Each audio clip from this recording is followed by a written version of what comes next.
Hello, everyone. It's Hal Sweasey, and I just want to thank each and every one of you for listening to and watching our podcast. It means a lot to us.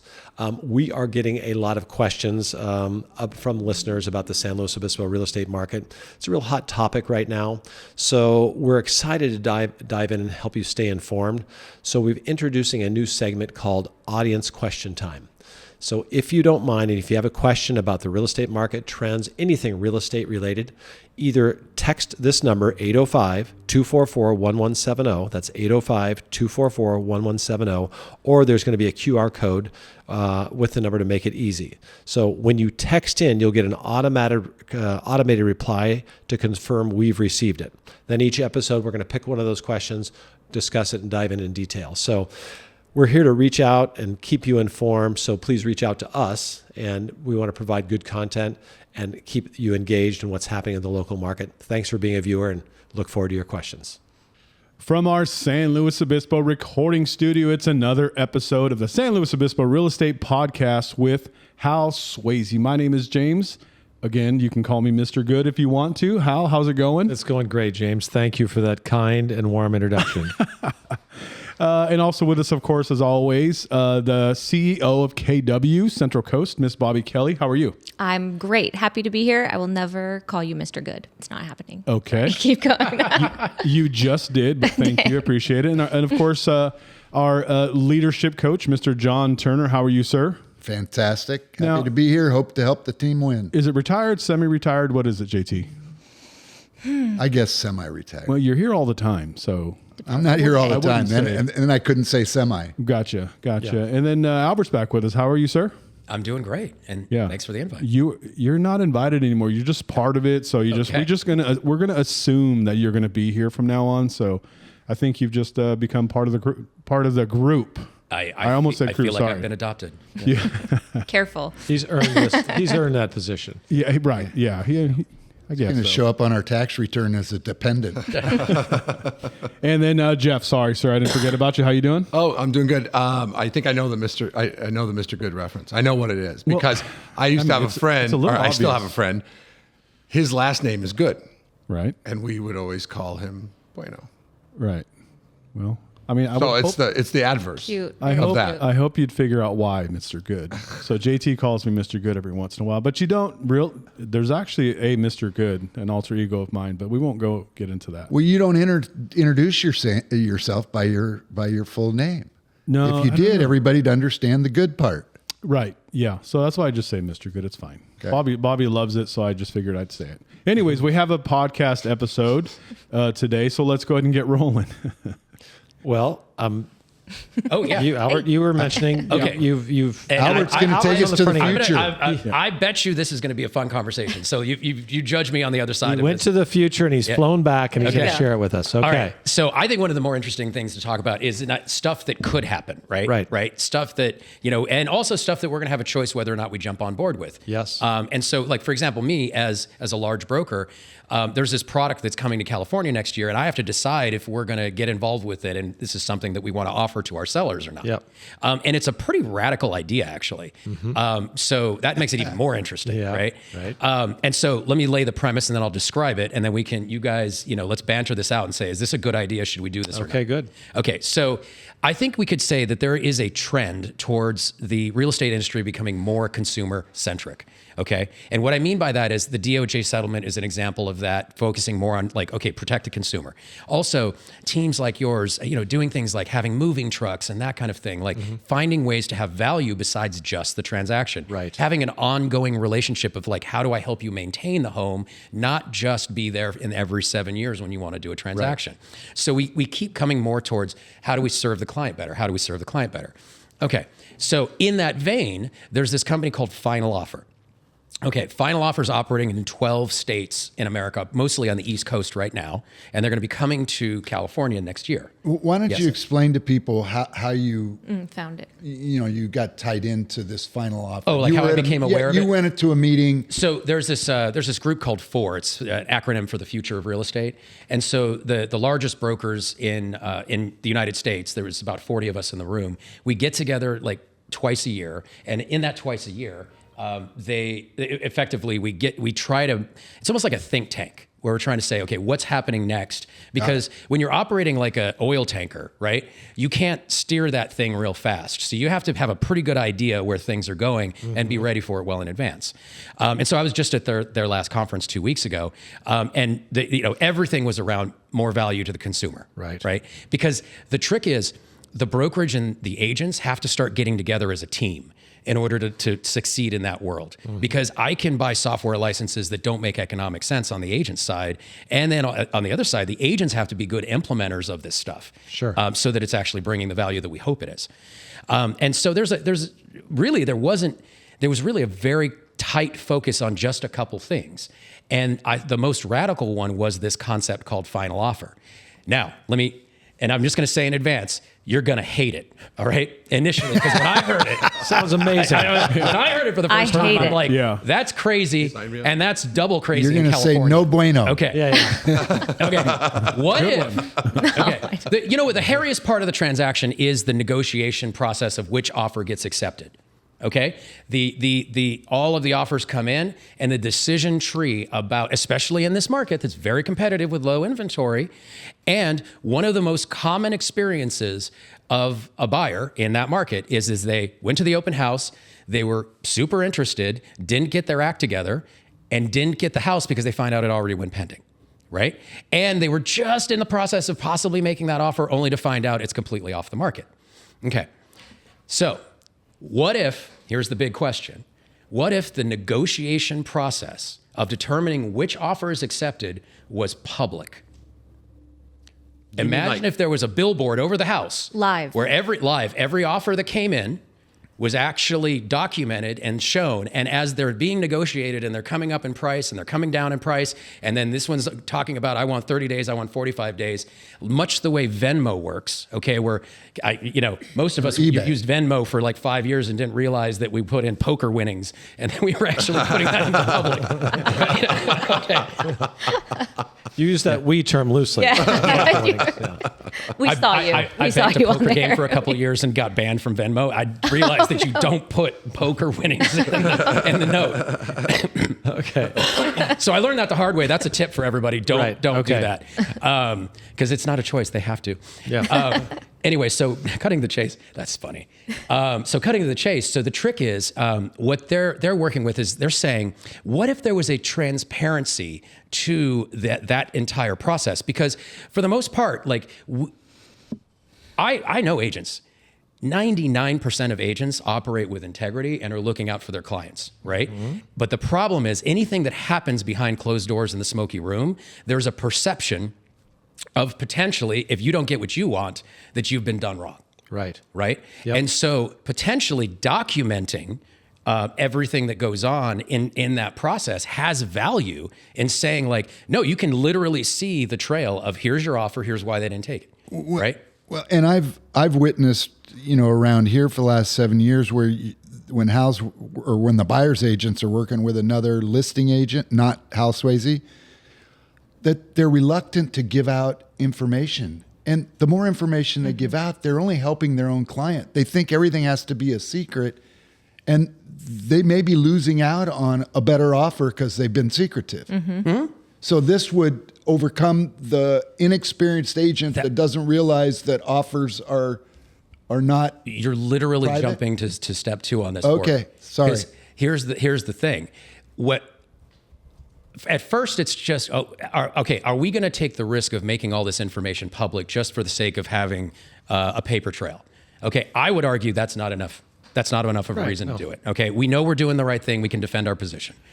Here's the difference, though. At the end of the day, our goal is to serve the client and get them their best price. Mm-hmm. So imagine this world. This is what it triggered me. I went from like, I hate this to I love this with this point. The way that the process works is when you go to the open house and you sign into the open house, you're also signing up to watch the negotiation. Okay. And the reason what you're basically getting then the contact information of the people that are going through the house. And in return, they get to watch the negotiation. It's effectively Shark Tank. Like, why does Shark Tank work? Shark Tank worked because you felt like you were being invited into something that you're not supposed to see. It's the show. And I'm not endorsing. I hate Shark Tank. Okay, Shark Tank. I watched Shark Tank for 3 years and figured out that I've actually been tricked into watching QVC. Okay. Now here's why I'm saying that though. Right. The point is that, however, the lesson of that was I watched that show and it got my attention and it worked. Okay, for a long period of time. What they're saying is there's an opportunity for us as professionals to put on that show for the sake of attention. Okay. And to then get more attention on that, because what's the number one thing you always hear about, like the neighbor next door? It's not so much, yes, of course, they're going to walk into the open house, but they're usually curious about what it's sold for. But they have to wait until the transaction closes. Right. Right. And so that actually gives them the chance to watch that negotiation in real time. Now, I will say, like that's the pros. The cons are, this is so radically different from how we do things right now that I just find it scary because it's so different. So I've been on both sides, right? Yeah. Okay. So we represent a buyer. You have an agent, and the property's $1 million, and somebody says, "Well, I'm going to offer $950. How's that going to do?" Well, put it in here, and they get a $950, and somebody offers $975, and the agent goes, "Well, this one's better. We'll take it, or we'll just respond to both. Give us your best." And either way, I think money was left on the table for the seller, right? So I get the seller's permission. Hey. And this only works if there's more than one offer. Correct. Yeah. Right. So nobody's going to watch a show where there's one seller and one buyer and it's done.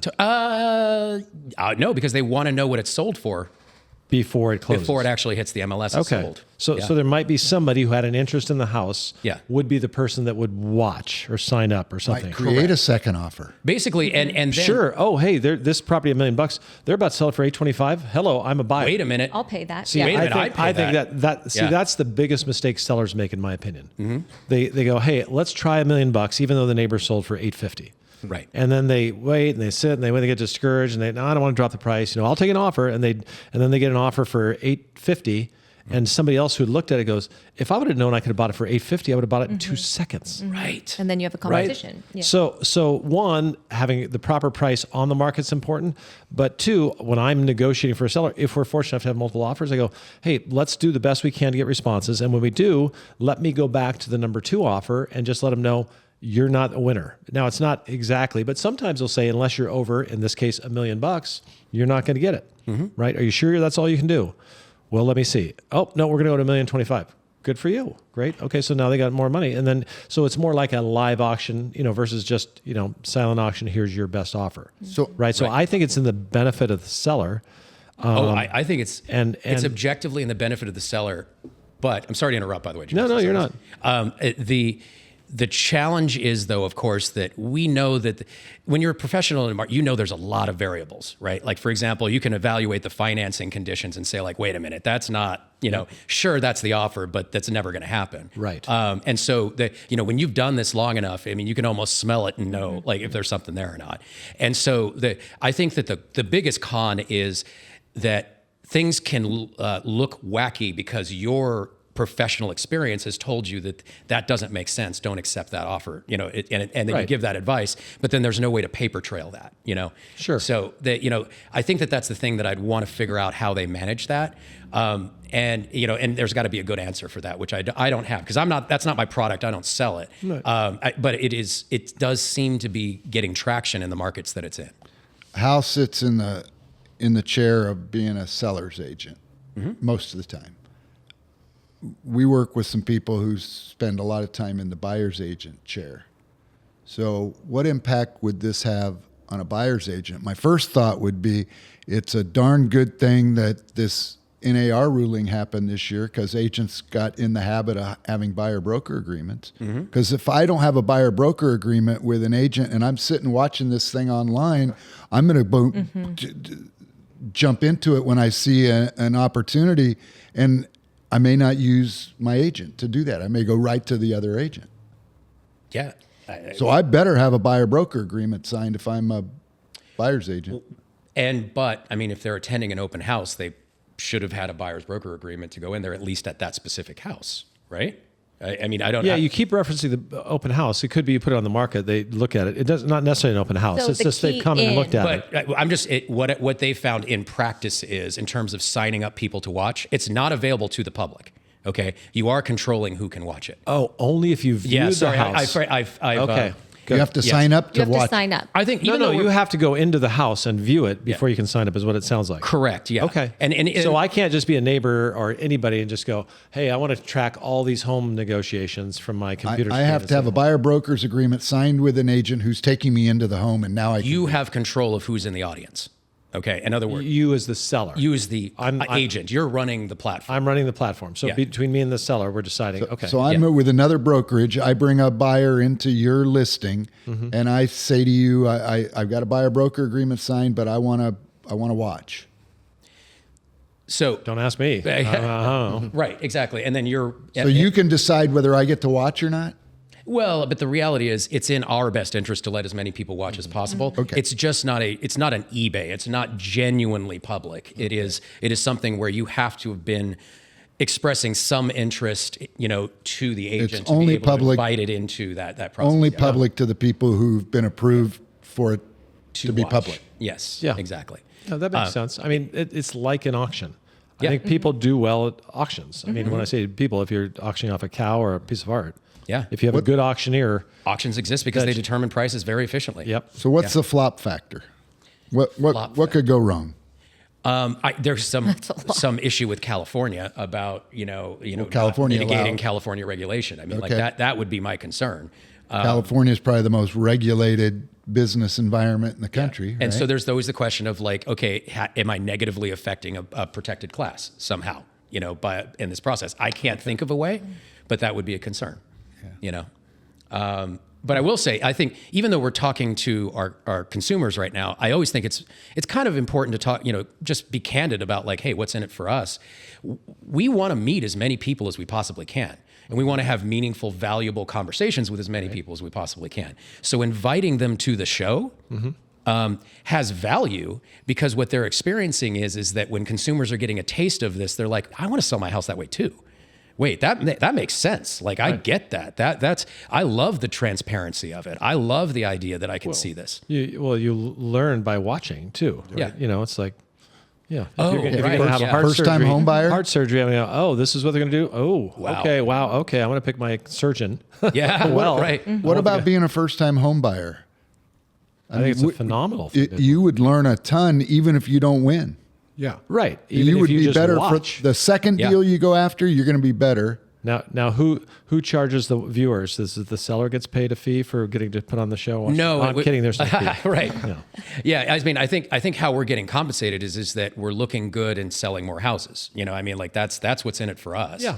Is that, and we're also, I think there is a stigma on the lack of transparency. Well, you're going to lose happily if you know it's there, right? And you were treated fairly. And I got to tell you, with competitive offers, how come I didn't get? People get upset, Yeah. and I didn't get a chance. And I mean, I've been on the other side. It's like if you would have given us a chance, your seller would have got more money, and this buyer would be happy and not upset, right. right? And I think to that point, it's it's a great thing. Yeah, it's effectively kind of platforming the stuff that just goes on in our head. Right. Right. In other words, all that processing, all that thinking is right now happening in our head. And it's a way to put our head out there and then allow the public and all of the interested parties to see it happen in real time. Again, now, it's not enough to do it just for transparency. Does it dummy down the industry? I think it's going to make it a little more complex. I mean, we're doing Yep. more with software now, Well, my point is, I'm biased. I've watched Hal for the last 7 years. I can't think of. It'd be hard for me to imagine someone who's a better negotiator than Hal Sweasey on behalf of his client. He's the master. So now this makes a less trained, less skillful agent. This software kind of props that agent up to appear to be as skillful as Hal Sweasey, and we know darn well he's not. Or she's not. See, I hadn't thought of that one. This is why it's actually a really good idea to talk this out. I don't like this comes down to like, are we worried about AI replacing us, right? Like because my understanding is the way the software works is you do the offer, but then you submit it by scanning it in. Then when you see the offer, it's summarized it all in a very easy format where then you can just look at the comparables and you put in the criteria of what matters to the client, and then it ranks them let me give you an example. If somebody's offering to close in 45, one's offering to close in 30, but then there's $10,000 of carry costs, it factors in the carry costs when it ranks it, right? Just so it's immediately ranking the difference between them. Yeah. In very like complex ways. See, AI is just doing it's like doing a spreadsheet for you in advance. It's doing the labor, but it's on. I hate even calling it artificial intelligence. It's just taking tasks and making them simpler. It's computing them out and giving you the bottom line. It's not making a decision. The value, the professionalism comes from the decision you make based on the outcome, not the work of trying to parse it all together. But if that's the platform, so if the offers are getting submitted straight to there, we work in a people business. So the better Hal is at dealing with the majority of people and agents, the more likely that your offers are going to get accepted. You can have other people need to want to work with you. Right? Because we need to know that. So like say like JT's example of first-time home buyers, you can sit down, you can watch 6 or 7 of these transactions take place. You could go to the open houses, sign up and watch them and not have any interest in the house whatsoever as a first-time home buyer. But then I see that Hal lands 5 of the deals that I watch. I'm like, oh, rock star. I'm going with that guy. Right.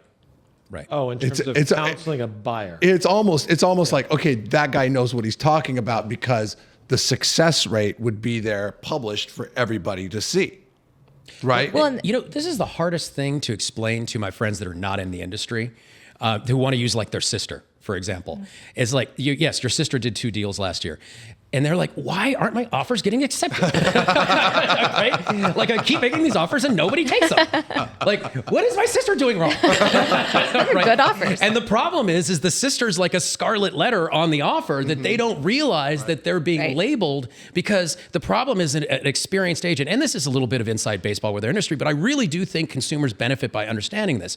The person who represents you is a known commodity in the industry. All right. You are coming into it, and the person you align yourself with is going to determine your validity going into the transaction.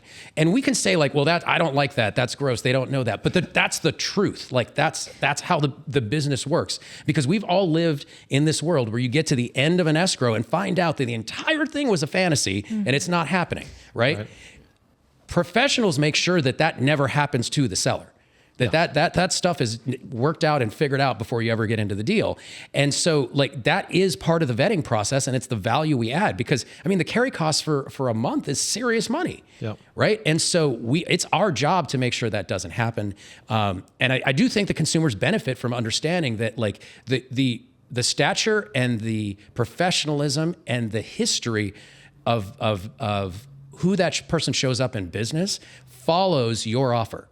Right. And you need to include that in your decision about who you work with. But so much of getting to know the agent on the other side happens during the negotiation process. And that's where you're usually kind of calculating, going, you know what, I can tell the way this agent's going to operate, and I can take this information to my client and let them know kind of what we would be dealing with in escrow. Are you losing that opportunity if everything is just done on this platform and the personal side of things is removed? The thing is I am not in a good position to answer that question because, again, I didn't even know this thing existed last week. Right. And so you should be getting paid to sell it right now. Really. You've said their name. Yeah, exactly. I think conceptually it's very good. And there's still going to be nuance. And to your point, Bobby, if I'm dealing with Hal, I'm still in this marketplace, in this small community. I still know who Hal is. Hal still knows who I am. And yet the software is advancing the negotiation in a sense to a higher level. Well, it would have been interesting, like when I sold my house a year, whatever it was ago, I had really good response, a lot of offers. And then I had one basically cash here and one 50, 70 more that was getting a loan. And it was contingent on selling a house. And I know right where the house was. And it was a little Spanish style house. Great. I knew they were putting a lot down. I knew the lender, and it was going to be an extra 30 days or something like that, or 2 weeks probably. And I went, well, for $75,000 or 50 or whatever the difference was, I'll wait 2 weeks because I know that property is sellable and I know they can get the loan. And if not, I can always fall back. Well, I shouldn't say that because things change. But my point is, the nuances. So the offers, on paper can be good, like you say, but having an unknown lender versus a known lender. Right. And they could both be great, but the reputation you have you only get it because you've been here. Yeah. Right. So that does make a difference. We always get nervous when we get offers from agents that live in San Jose and, I'll be down because it's my brother and we're going to write it. They don't know anything about anything. Right. Which means, one, they're probably not going to do a good job. And two, we have to correct them and make sure the thing doesn't get screwed up.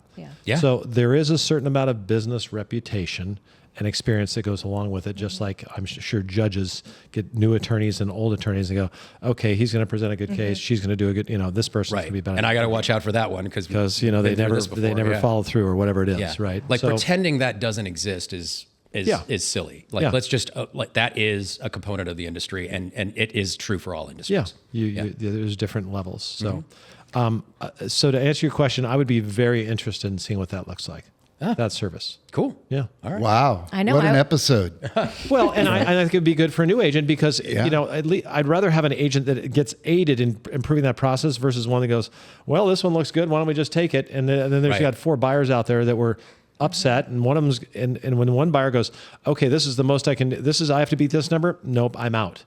Right. And they're out because they're out. It was their choice. They made a choice. They they didn't had get the opportunity. outed, for lack of a better term. But they just didn't get left on the curb. Like, because we just thought this one would be better. We didn't know. You didn't tell us. It's not the buyer's job. Anyway. I mean, I've been there. I know what that feels like. Yeah. It's not great. No. You presume the worst about what you don't know. Yes. Yeah. Exactly. You guys can really talk when you're all together. I love it. I love having you here. I think Great. we got to wrap it up. You know what this reminded me of? This reminded me of being in college, sitting around with my buddies, drinking too much and talking about stuff we had no idea what we were talking about. Like baseball. So thanks for tuning Reminds in. me of the fact that I should have black tea and green tea right before this thing. That's ironic. That was fun. Thank you, Fun. Albert. It's so great to have you with us in our downtown San Luis Obispo studios. Yes. Well done. Bob Eubanks. We are downtown. We are in San Luis Obispo. That was a great conversation. I'm curious to see what happens and change. Change is inevitable, right? Something's going to change. All right. Anybody last comments or questions or anything for Albert or Hal or Bobby? Nobody? I just like the name of the group. It's called FORE. FORE. Yeah, not a future golf real reference. estate. It's like duck or watch out. This is like, this is okay. Keep an Or it eye could be out. watch it's out. a sports thing. Yeah, I didn't think He's of that. always Or it could be Always watch out. sports. You guys think I'm bad with Because you sports? meet and talk about, yeah, what am I watching out for? She told me to watch out for like sports banter because I'm not big into not sports into ball, sports, yeah. but like Sports ball. You're right. You're I gotta not. be honest. I haven't seen it happen yet. I totally agree with you, Albert. You're right. Good behavior with you. All right. Okay. On You that, need to punt right now, Albert. Let's talk about betting on sports ball. Okay. Just don't pay Sign the off. Poker, Sign yeah. off. Oh, they're going to Wrap us up, James. Take advantage. All right. Thank you, everybody. We appreciate all of you that listen to us. Hal, real quick, how do people get in contact with you? We say that every once in a while. Call our office at 805-781-3750. That's the old-fashioned way if you have a rotary phone. Right. If you have the internet, you can go to teamswayze.com. All right. And you will answer the phone if they call you, right? If it rings. All right, everybody. Thank you so much. We'll talk to everybody next week. Yeah. Did you want to take that call? What's that? Oh gosh. And I put it on. phone I off? put it on.